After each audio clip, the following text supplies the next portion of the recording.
Oke Lekima, welcome back di channel Vijinti. Nah, kali ini kita akan melanjutkan pembahasan dari light novel Tokidoki volume 2 part yang kedua.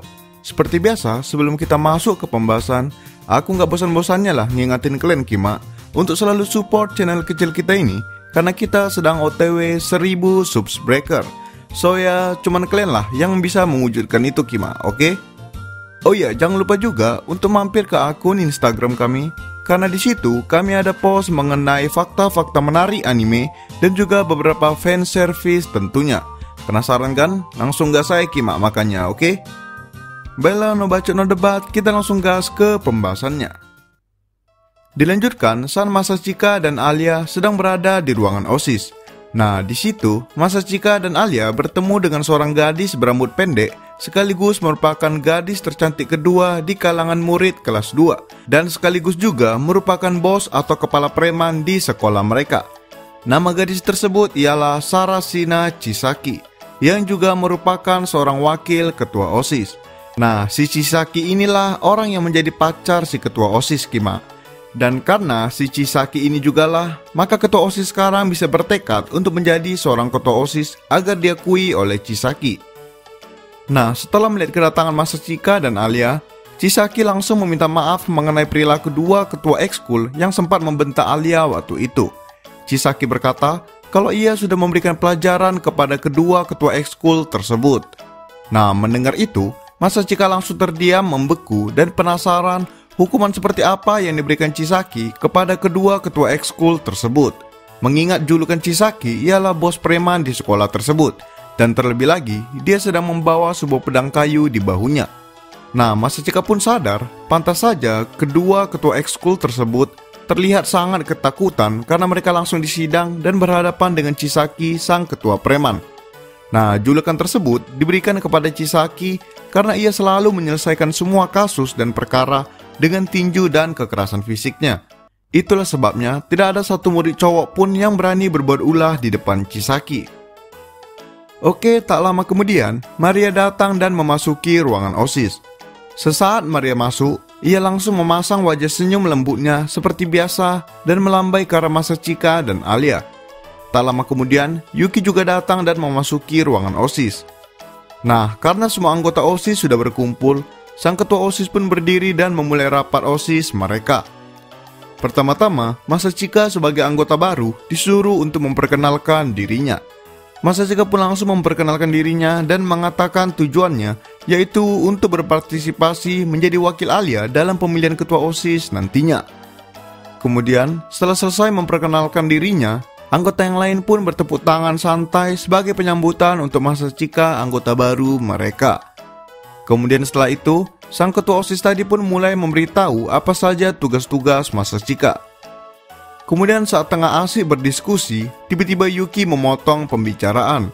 Yuki di situ meminta izin kepada sang ketua OSIS tersebut karena ia harus pergi untuk mengurus beberapa masalah di suatu ekskul. Nah, di situ Yuki meminta izin kepada sang ketua OSIS untuk mengizinkannya agar Alia ikut menemaninya dalam tugasnya kali ini. Nah, mendengar itu, Alia sempat tersetak kaget sambil melirik ke arah Yuki. Namun Alia di situ merasa kalau Yuki pasti ada urusan dengannya. Alia pun dengan santai meminta izin juga kepada ketua OSIS tadi agar ia ikut membantu Yuki dalam kerjaannya. Mereka berdua pun segera keluar dari ruangan OSIS. Nah, Masachika yang melihat hal tersebut seketika itu juga langsung merasa kalau akan ada sesuatu hal yang terjadi antara Yuki dan Alia. Kemudian dilanjutkan pada Alia yang sedang mengikuti Yuki berjalan di koridor. Nah, di situ kayak yang aku bilang tadi Kima, si Alia ini udah sadar kalau si Yuki pasti punya urusan dengannya, karena nggak mungkin Yuki mengajak Alia menemaninya tanpa alasan. Nah, karena tidak ingin berlama-lama, Alia pun langsung to the point dengan Yuki. Alia langsung bertanya apa yang diinginkan oleh Yuki. Mendengar itu, Yuki langsung tersenyum ringan dan mengajak Alia untuk berbicara berduaan di sebuah kelas kosong. Nah, sesampainya di sana, Alia langsung membuka pembicaraan dengan mengatakan dengan tegas kalau ia akan berjuang dalam pemilihan ketua OSIS nantinya bersama dengan Masachika.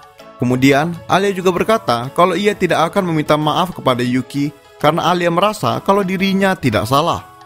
Nah, mendengar itu, Yuki pun membalas kalau ia sama sekali tidak keberatan dengan hal itu, Karena itu memanglah keputusan dari Masachika sendiri. Yuki membalas perkataan Alia dengan senyum tipisnya. Nah, melihat itu, Alia tiba-tiba sempat terdiam sebentar, kemudian memutuskan untuk bertanya mengenai hubungan Yuki dengan Masachika. Nah, di sini Yuki dengan lantang dan berani langsung mengatakan kalau ia memang mencintai Masachika. Nah, mendengar itu, Alia seketika langsung terdiam membeku. Kemudian, selagi Alia terdiam, Yuki kembali membalas kalau ia sangat amat mencintai Masachika, bahkan melebihi ayah dan ibunya. Ya iyalah Kima, orang mereka berdua kakak adik kandung ya kan. Cuman masalahnya si Alia ini kan gak tahu kalau hubungan mereka berdua itu ialah saudara kandung Kima. So ya di pikiran si Alia ini, si Yuki ini cinta kepada Masachika sebagai lawan jenis. Padahal Yuki berani berkata demikian karena Masachika ialah kakak kandungnya sendiri. Oke, paham kan Kima? Nah, mendengar deklarasi berani dari Yuki barusan, Alia pun semakin terdiam membisu sambil mundur perlahan karena tidak percaya. Melihat ekspresi Alia yang sedang panik, Yuki pun memanfaatkan hal tersebut. Yuki kemudian bertanya kembali apakah Alia juga mencintai Masachika. Mendengar pertanyaan itu, Alia semakin tidak tahu harus berkata apa. Nah, di sini si Yuki ini terus-menerus mendesak si Alia agar menyatakan perasaannya yang sebenarnya terhadap Masachika. Nah, karena terus terdesak, secara tak sengaja, perkataan spontan Alia pun keluar dari mulutnya. Alia di situ berkata kalau Masachika ialah teman berharganya. Ia juga berkata kalau ia tidak tahu pasti apakah ia cinta kepada Masachika atau tidak. Namun di sini Alia menegaskan kalau ia tidak akan memberikan Masachika kepada Yuki.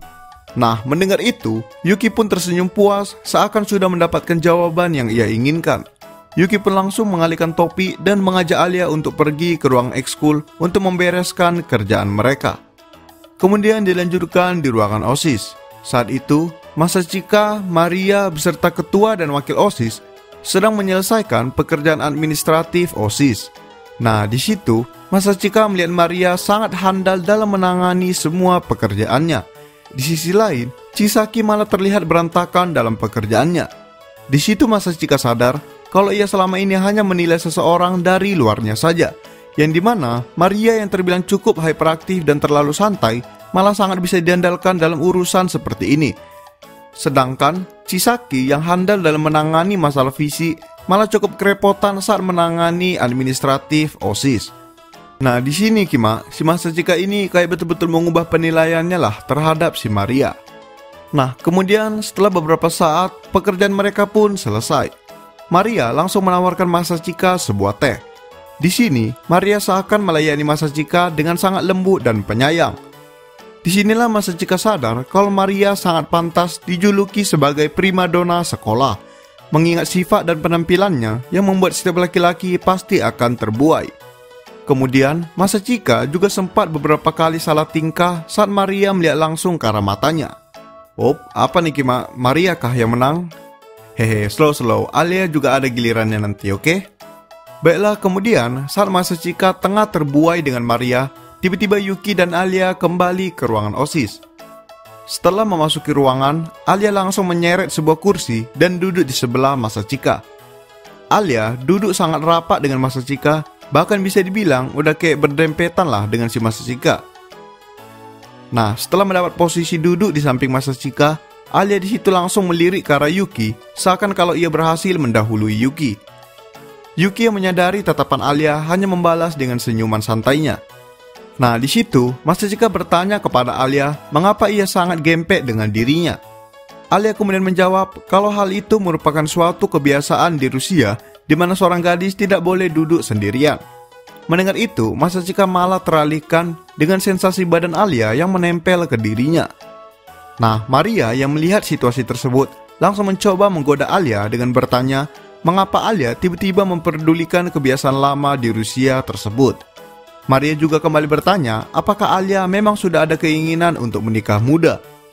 Nah, Alia yang mendengar itu seketika itu juga tersipu malu dan bergumam dengan sangat pelan dalam bahasa Rusianya kalau mereka masih terlalu dini untuk menikah. Nah, Masachika yang mengerti kalimat yang diucapkan Alia barusan kembali hanya bisa terdiam membeku sambil merasakan badan Alia yang melekat dengannya. Oke Kima, kemudian dilanjutkan setelah pulang sekolah. Nah, Masachika saat itu kebetulan sedang pulang bareng dengan Alia. Saat di perjalanan, suasana mereka di situ cukup canggung karena Alia masih teringat mengenai perkataannya ke Yuki tadi kalau ia tidak akan menyerahkan Masachika kepadanya. Sehingga Alia di situ tidak berani untuk menatap wajah Masachika secara langsung.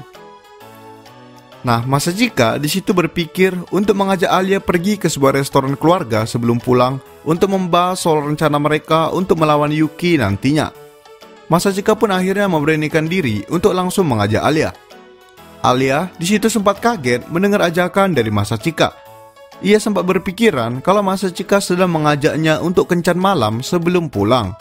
Namun, semua pemikiran itu berubah setelah Masachika mengatakan kalau ia hanya ingin membahas soal strategi mereka untuk melawan Yuki.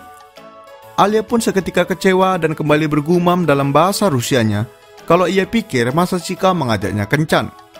Nah, lagi-lagi nih Kima, Masachika yang mengerti ucapan dari Alia barusan seketika langsung berkata dalam hatinya kalau Alia ialah pengecut karena selalu main belakang dan tanpa sadar selalu membuatnya salah tingkah tanpa Alia sadari. Oke, kemudian akhirnya mereka pun tiba di sebuah restoran keluarga. Masachika dan Alia pun dengan segera memesan minuman yang mereka sukai. Selagi menunggu pesanan mereka datang, Alia yang masih kepikiran dengan pernyataan Yuki tadi yang mengatakan kalau ia sangat mencintai Masachika, langsung dengan spontan bertanya kepada Masachika apakah ia berpacaran dengan Yuki.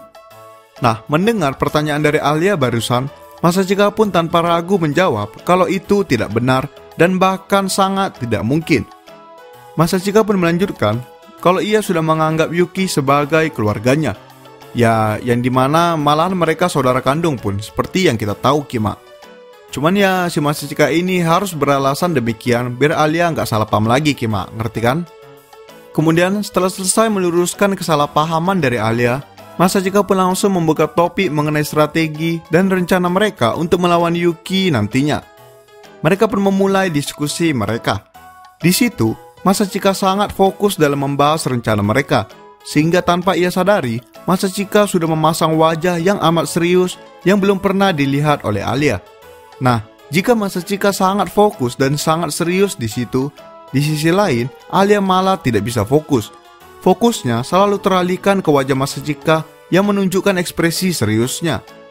Alia seketika itu juga bertanya-tanya dalam hatinya, mengapa Masachika bisa memasang ekspresi seserius dan sefokus itu sementara dirinya sedang berduaan dengan seorang cewek di sebuah restoran. Alia seketika langsung berprasangka kalau Masachika sudah sering bermain dengan banyak cewek, sehingga Masachika bisa setenang dan senormal itu dengan Alia. Dan ya, seketika itu juga mood Alia pun kembali memburuk. Ia hampir tidak mendengar satupun ucapan dari Masachika karena pikirannya teralihkan oleh pertanyaan-pertanyaan tadi. Nah, tiba-tiba Alia kepikiran untuk membalas perbuatan Masachika yang mengabaikan dirinya tersebut. Alia pun mencoba untuk menggoda Masachika agar ia sadar kalau orang yang dihadapannya sekarang ialah seorang gadis. Alia pun memotong pembicaraan dan menawarkan parfaitnya kepada Masachika. Kalau kalian belum tahu Kima, parfait itu kayak minuman terus di atasnya ada krimnya gitu Kima. Tahu lah kan, oke? Nah, Alia dengan berani langsung menyendok sedikit krim dari parfaitnya dan hendak ingin menyuapkan krim tersebut langsung ke mulut Masachika. Masachika yang terhenti melihat tingkah Alia seketika langsung tersipu malu dan salah tingkah. Ia tidak menyangka kalau Alia, gadis yang sangat dingin dan pendiam, tiba-tiba bisa berubah menjadi mode agresif seperti ini. Masachika pun bingung apakah ia harus menerima suapan tersebut atau tidak. Karena jika ia menerimanya, otomatis ciuman tidak langsung pun akan terjadi. Namun di sisi lain, jika ia tidak menerimanya, maka secara tidak langsung, Masachika merasa kalau dirinya kalah dengan godaan dari Alia. Masachika pun akhirnya dengan berani menerima suapan lembut dari Alia. Alia yang sedang menyodorkan sendoknya ke mulut Masachika juga sedang menahan rasa malu yang luar biasa. Ia juga tidak menyangka dirinya akan berubah seagresif ini hanya untuk mendapatkan perhatian dari Masachika. Nah, setelah krim tersebut masuk ke mulut Masachika, ia seketika langsung merasakan manisnya krim tersebut ditambah manis bekas bibir dari Alia. Masachika tidak menyangka akan tiba saatnya event ciuman tidak langsung tersebut terjadi pada dirinya. Nah, di sisi lain, wajah Alia seketika langsung memerah pekat. karena sendok yang ada di tangannya sekarang sudah berbekas dari bibir Masachika.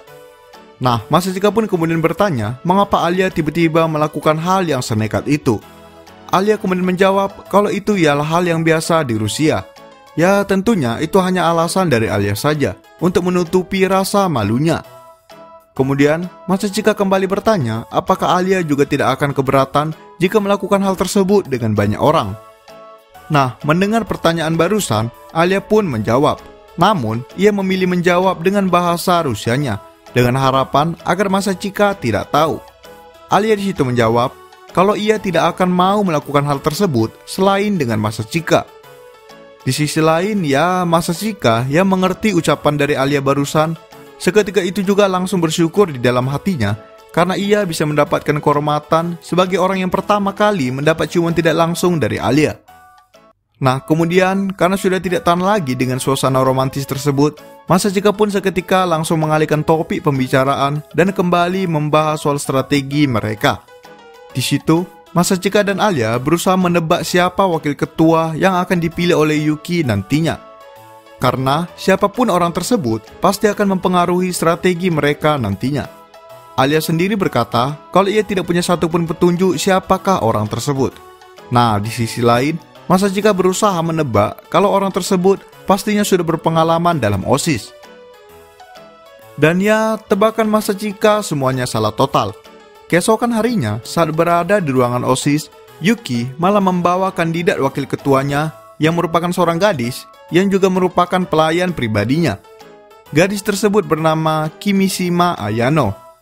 Ayano merupakan pelayan dari keluarga Suwo, yang artinya dia juga merupakan pelayan Masachika dulunya, saat Masachika masih berada di keluarga Suwo. Masachika pun seketika itu juga terkejut kalau lawannya ialah pelayan sekaligus teman masa kecilnya dulu. Oke lah Kima, sekian pembahasan dari part 2-nya. Untuk part 3-nya akan kita lanjutkan di next video ya Kima, oke? Bella jangan lupa like, comment, subscribe, and goodbye Kima.